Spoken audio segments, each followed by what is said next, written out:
Welcome to the darkened hour. Okay, hello everyone, and hello Adam. Good afternoon, Richard. Okay, Adam, so we just wanted to make this very short clip because in the next couple of days, I suspect, we'll be releasing our interview with David Chandler. Now, for anyone to know, David Chandler is a prominent member of Architects and Engineers for 9/11 Truths. He's a physics teacher, and he's done some of the more influential work, I'd say, in that area. He'd certainly be positioned as such, as having, drawn attention to the free fall portion of the collapse of Trade Center 7 and doing a lot of work explaining their perspective on the physics of the collapse of 3 buildings. Okay, so this is a bit of a departure for us, having, we're primarily interested in the geopolitical aspects, the intelligence aspects of 9/11, and that's what we've done. So we wanted to make like a little short video to start with, just explaining like why the departure and what does that mean and what's our position on it. So Adam, like I'll hand over to you because I've been rambling on there. Actually, Adam, maybe just explain, like you've always avoided the physics, haven't you, right from the get-go in your investigations of 9/11?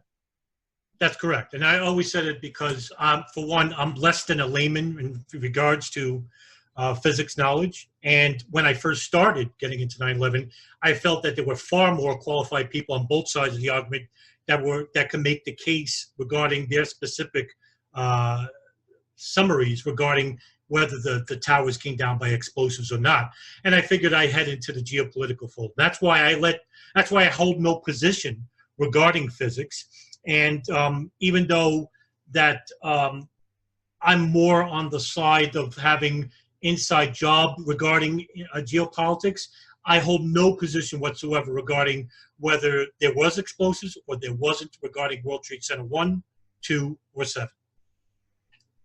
And I feel that other people should be more qualified regarding making those arguments. Because if I gave an opinion regarding whether they collapse or not, it would be ignorant to do so because I don't know anything about it. Yeah, sure. So, I mean, what I say of this, when I actually got into this first, I remember in the initial years, I don't recall the physics being such a big thing. And then in 2006 time, it became so. And then it became overwhelmingly the central thing that everyone was talking about. And I can see why, right? I can see because there's something very eye-catching about it. And it's like, physics is very solid. So if you can prove that, there's no doubt then it's an inside job, right? You're not faffing around with like little bits of intelligence stuff. At the same time, I think my interest instantly went into, well, if this is true, it's not come out of nowhere, right? So either way, there has to be like a backstory for this. It's not like the American system always worked the way I was taught in school, and then Dick Cheney came along and decided to dynamite the Twin Towers. There has to be like previous examples of similar stuff going on. So I was more drawn into looking at US history, going right back to like the Spanish-American War in the main, and onwards from there. Just try and see if I could establish historical context, right? And then that's such a big thing in itself that it became like my major focus, and to the extent that I do focus on this area, that was my interest. I sort of never got round to the physics thing, and also because it's it's not an area that I have the knowledge on to determine, right? So why are we sticking our toes in the water here? I think a couple of reasons I'll throw out there. One is like, this feels like fundamentally different to other more far out ideas, because I do consider it far out, right? I consider the idea that anyone would have the power to lay skyscrapers with controlled demolition in 3 of the biggest explosions ever and pull that off covertly. That to me is a far out idea. I don't see anything in US history that allows for that, right? I know a lot of people have suspicions over the Oklahoma bombing, and you can go right back to the USS Maine in 1898, I'm going to say, and have suspicions over whether the coal bunker accidentally exploded or what. But, I don't see a lot of historical precedents for this at all. But other ideas we might label far out, like no plane hitting the Pentagon, or the buildings being holograms or whatever, or other far out ideas in other areas, like the chemtrails conspiracy is a big conspiracy. But I don't see like a whole load of flight crash investigators calling foul on the Pentagon. I don't see professionally qualified geoengineers or people, I don't know what your science would be, but any sort of scientists backing chemtrails. In the same way, I don't see coalitions of mathematicians and physicists making a claim that the Earth is flat, right? These things do look quite fringe to me. And what's really different with the towers coming down is that, I'm not saying everyone by all means, but you do have like a solid coalition of people with expertise relevant to that area. And when you listen to some of them, that they're not like sounding like fringe people, right? So that you've got to, even if it conflicts with my worldview, I've got to give that the respect it deserves, I feel, and pay attention. Would you agree with what I've just said there, Adam? Would you have any differences? Absolutely. That's why I've always followed closely the work of like David Chandler, Wayne Costi, Warren Stutt, these people who I consider, pretty rational in their arguments. And they come across not as fanatical as what we've seen in the geopolitical spectrum, people who have, as you pointed out before, people who pertain to these fantastical scenarios. That's not the case I'm getting with people like Chandler or Costi or Ken Jenkins or Stutt and those people. So I said, I'll listen to what they have to say, and also listen to the other end of the argument coming from, say, debunkers themselves, qualified people who have engineering degrees, and that may disagree with the arguments. It seems to me that this level playing field needs to be heard from both sides, and I think if there is anything to take from, it's we'll let the listeners make that decision rather than us, because I don't want to perform or I don't want to showcase a biased narrative regarding this podcast. I want people, rational people, to make their arguments, and we'll see what the evidence and what the listeners have to say in regards to what they have to say. Sure, and I think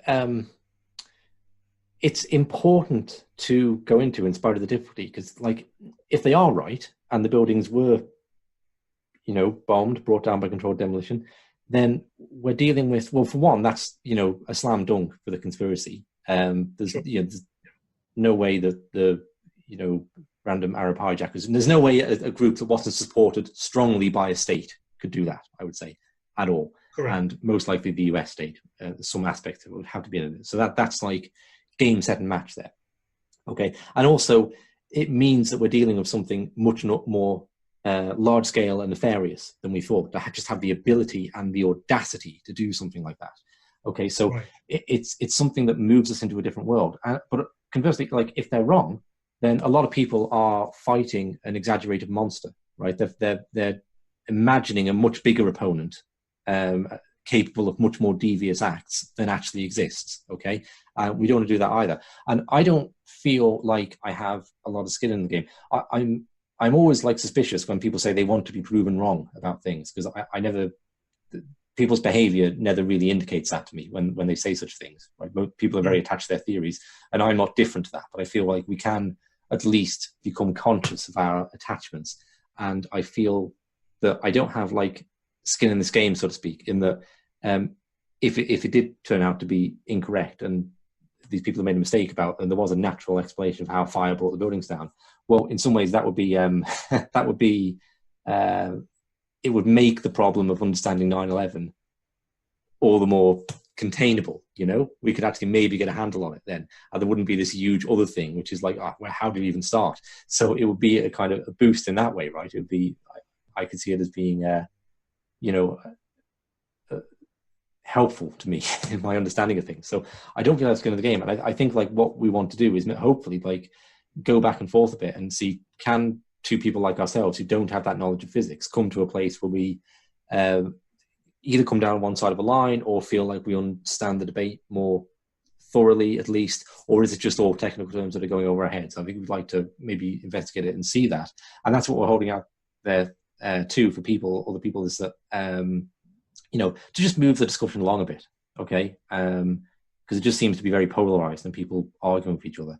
So what we've done is we've collected the kind of critical questions that we could find of David Chandler's work from around the internet, and with the best of our abilities, that's what we're going to be putting to him, and that's what we'll be releasing. So I think that's all I have to say. I think we wanted to make this video just to set our position out, so people don't think we're like supporting one side of this argument very strongly and producing like a propaganda film for that. Like we just feel that it needs to be explored more deeply to come to a resolution, so people can invest their energies where it's appropriate. How does that all sound to you, Adam? And do you have anything to add in there? No, I mean, I agree with everything you just said. I want to make sure that the listener gets to the understanding that we are not going to showcase one point of view, that in regards to the physics regarding the World Trade Center, we want to showcase both sides of the argument without any prejudice or bias whatsoever. Great. Well, I hope you do that, and people, I'm sure we will get feedback. I'm sure there'll be some very energetic responses to this on both sides. So, you and David are very controversial figures in this. Adam, you get a lot of abuse on Facebook. I kind of skirt onto I don't think I'm important enough to get abuse, but you and David do. So hopefully you'll be the targets of it and not me, but we shall see. And look, we'll be out in the next couple of days, or if you listen to this in the future, it's already out. And that's great. So looking forward to the discussion it evokes. Thanks, Adam. Thank you, Richard.